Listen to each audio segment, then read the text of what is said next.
Hi guys, and welcome to another quick photography tutorial.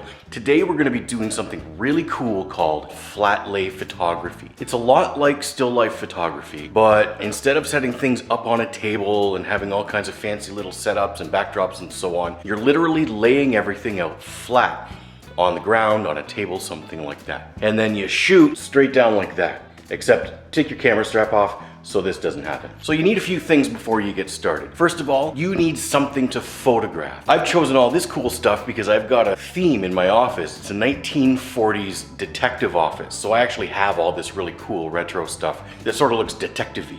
So that's what I'm gonna use. You can use whatever you want. What else do you need? You also need a camera and a tripod. A tripod's really handy because, of course, it keeps the camera still, but it also, if you're trying different compositions, it keeps everything uniform. So your framing doesn't change, just your objects will. You know what else you need?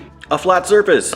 I'm just using the floor, but you could use a chair, you could use your couch, you could use the kitchen counter. The other thing you're gonna need, though, to make sure that you're getting the best photos possible is, can you guess? 3, 2, 1. Light! Of course, you need light. Personally, I really like using natural light. Look at all the natural light I see. The challenges, of course, come with using natural light. Your time is really limited. It's about 7:30 in the morning right now because that's when the night's diffused light is coming in through my big back window, and my wife is sleeping in the very next room, and I'm probably waking her up right now. But this is when I'm gonna get my best light, so she's gonna have to suck it up and deal. Hang on, I gotta get a coffee.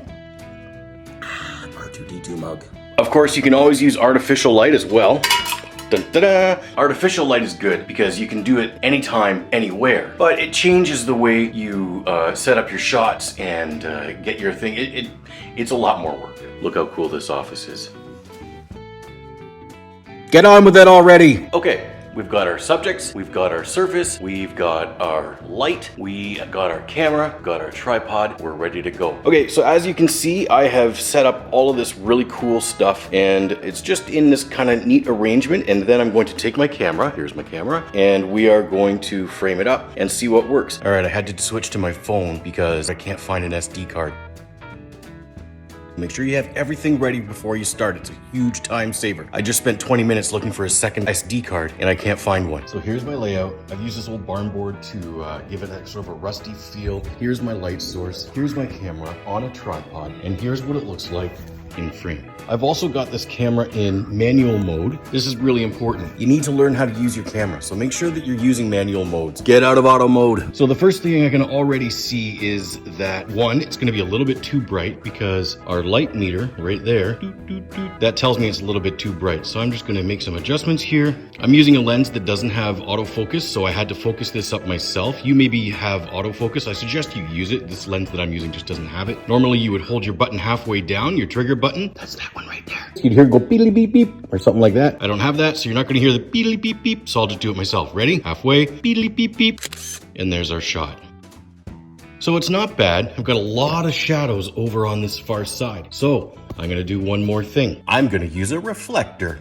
A reflector is really cool because it obviously bounces light, it reflects light. That's its purpose, of course. And there it is there. This is one that I bought, but you can make one yourself. All you really need is maybe a big piece of foam core board or something like that. A piece of white Bristol board would even do. Anything that's got that kind of reflective surface that's going to bounce light back onto your composition. I'm gonna bring my reflector in and you can see it lightens it up pretty dramatically. So let's take our next shot. Beep, beep, beep.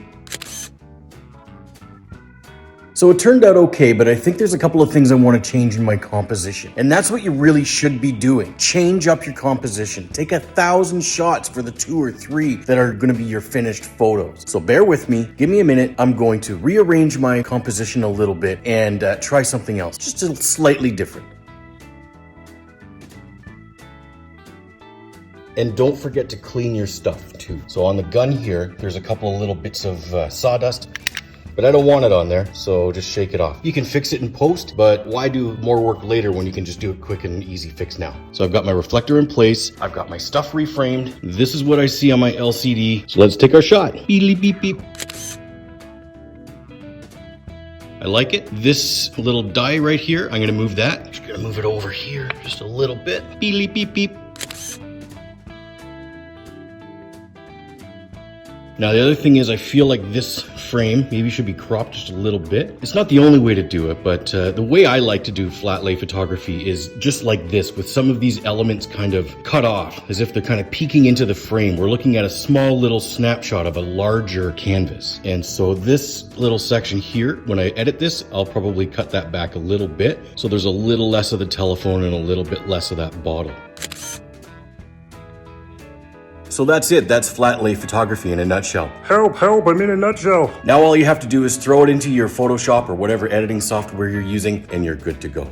That's all there is to it. Have fun with it. Use all kinds of cool textures and things like that. Do everything you can to make the most interesting compositions possible. So I hope you enjoyed this little tutorial. And oh, hang on 1 second, sorry. Yeah, hello? No, I'm sorry. This phone is 100 years old. It doesn't work anymore. Yeah, okay. Yeah, call me on my cell. Okay, bye.